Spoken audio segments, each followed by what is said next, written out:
जब इस बार भी कोई उत्तर न मिला तो उन्होंने घोड़े को गाड़ी से मिलाकर बोरे को टटोला। भ्रम दूर हो गया। ये नमक के ढेले थे। 3 पंडित अलोपीदीन अपने सजीले रथ पर सवार कुछ सोते कुछ जागते चले आते थे। अचानक कई गाड़ी वाले घबराए हुए आकर जगाया और बोले, महाराज, दारोगा ने गाड़ियां रोक दी हैं और घाट पर खड़े आपको बुलाते हैं। पंडित अलोपीदीन का लक्ष्मी जी पर अखंड विश्वास था।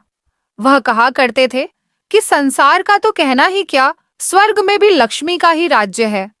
उनका यह कहना यथार्थ ही था। न्याय और नीति सब लक्ष्मी के ही खिलौने हैं, इन्हें वह जैसे चाहती है नचाती हैं। लेटे ही लेटे गर्व से बोले, चलो हम आते हैं। ये कहकर पंडित जी ने बड़ी निश्चिंतता से पान के बीड़े लगाकर खाए। फिर लिहाफ ओढ़े हुए दारोगा के पास आकर बोले, बाबूजी, आशीर्वाद, कहिए हमसे ऐसा कौन सा अपराध हुआ कि गाड़ियां रोक दी गई? हम ब्राह्मणों पर तो आपकी कृपा दृष्टि रहनी चाहिए। वंशीधर रुखाई से बोले, सरकारी हुक्म? पंप अलोपीदीन ने हंसकर कहा, हम सरकारी हुक्म को नहीं जानते और न सरकार को। हमारे सरकार तो आप ही हैं। हमारा और आपका तो घर का मामला है, हम कभी आपसे बाहर हो सकते हैं? आपने व्यर्थ का कष्ट उठाया। ये हो नहीं सकता कि इधर से जाई और इस घाट के देवता को भेंट न चढ़ावे। मैं तो आपकी सेवा में स्वयं ही आ रहा था। वंशीधर पर ऐश्वर्य की मोहिनी का कुछ प्रभाव न पड़ा। ईमानदारी की नई उमंग थी। कड़क कर बोले, हम उन नमकहरामों में नहीं हैं जो कौड़ियों पर अपना ईमान बेचते फिरते हैं। आप इस समय हिरासत में हैं। सवेरे आपका कायदे के अनुसार चालान होगा। बस, मुझे अधिक बातों की फुर्सत नहीं है। जमादार बदलू सिंह, तुम इन्हें हिरासत में ले चलो, मैं हुक्म देता हूं। पब अलोपीदीन स्तंभित हो गए। गाड़ीवानों में हलचल मच गई।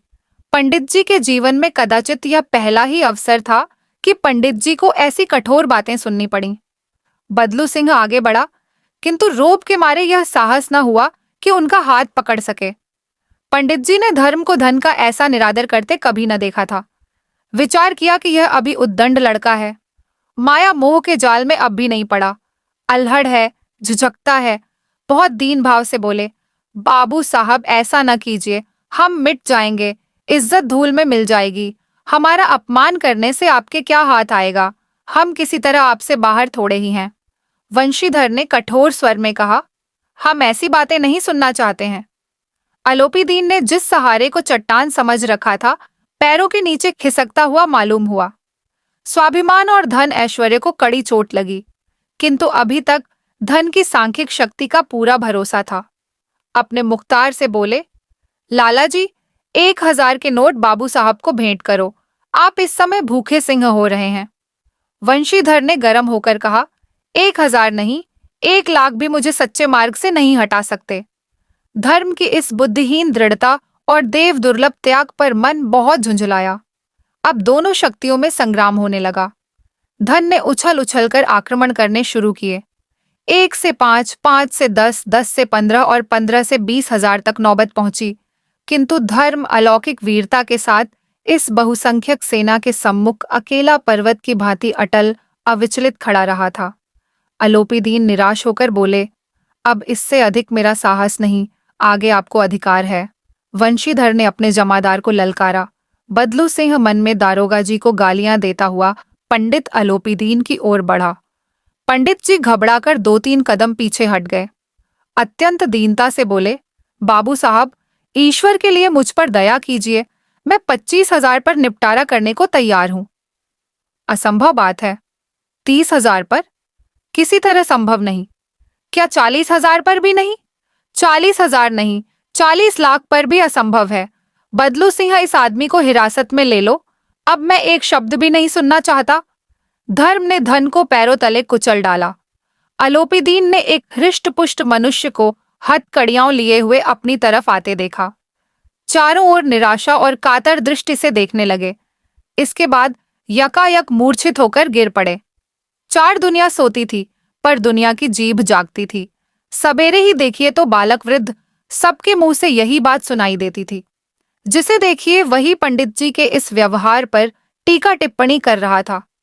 निंदा की बौछारें हो रही थीं, मानो संसार से अब पापी का पाप कट गया।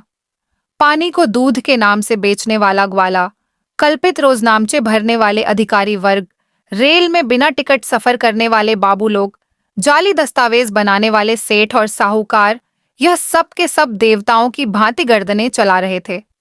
जब दूसरे दिन पंडित अलोपीदीन अभियुक्त होकर कांस्टेबलों के साथ, हाथों में हथकड़ियां, हृदय में ग्लानि और क्षोभ भरे, लज्जा से गर्दन झुकाए अदालत की तरफ चले तो सारे शहर में हलचल मच गई।